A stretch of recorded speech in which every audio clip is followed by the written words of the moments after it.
আচ্ছা, আপনার চুলের কালারটা কিন্তু খুব ডিফারেন্ট, মানে এটা মেহেন্দি দিয়ে কি কালার করেছেন নাকি চুলে কালার করেছেন?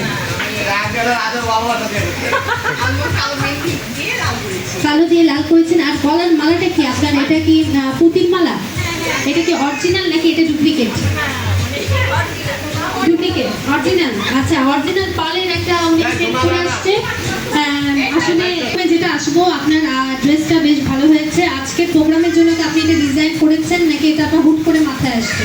এটা আমি জাস্ট মুখে এর সাথে ইয়ে করলাম, ঠিক আছে? ওর ড্রেসটা আমার কাছে খুব ভালো লাগছে, আমি চিন্তা করলাম ওর সাথে যেতেই হবে, যার কারণে আমরা একটু অন্যরকম চেঞ্জ করে আর কি। আপনাকে কিন্তু অনেক জোস লাগছে। এই যে আপনি যে অর্নামেন্ট যেটা পরেছেন, এটা হচ্ছে আপনার কানের গলার সেটটা আসলে আপনার ড্রেসের সাথে অনেক লাগছে। আপনি এটা বলেন যে আজকে আপনার অনুভূতিটা কি, মানে আজকে আপনি এতদিন পর এখানে আসছেন, আপনার কেমন লাগছে? আমার এখানে আসার পরে ভালো লাগছে, ঠিক আছে?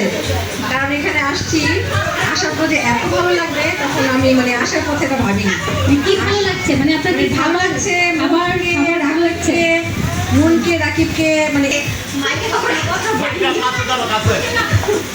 কি বলবো আসলে।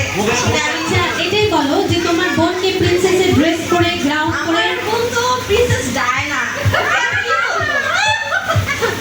আমার বোন তো জন্ম থেকে প্রিন্সেস ডায়না। হয়তো আমি জন্মের সময় দেখি নাই, কিন্তু আমি যখন থেকে বুঝতে চেষ্টা করছি সবকিছু দেখে আমি দেখতে পাচ্ছি। আমি আশা করি আমার বোন যাতে সুখী হয় জীবনে, সারা জীবন এইভাবে থাকতে পারে। আর পার্সোনালি আমি বার্থডে পালন করার আসলে আশা আসলে আর কিছুই না। আর আমরা সবচেয়ে বড় কথা, আমি আমার মিতাপুকে অনেক মিস করতে, আর আমার মেজো বোনকে আমরা খুব মিস করতেছি। সত্যি আমার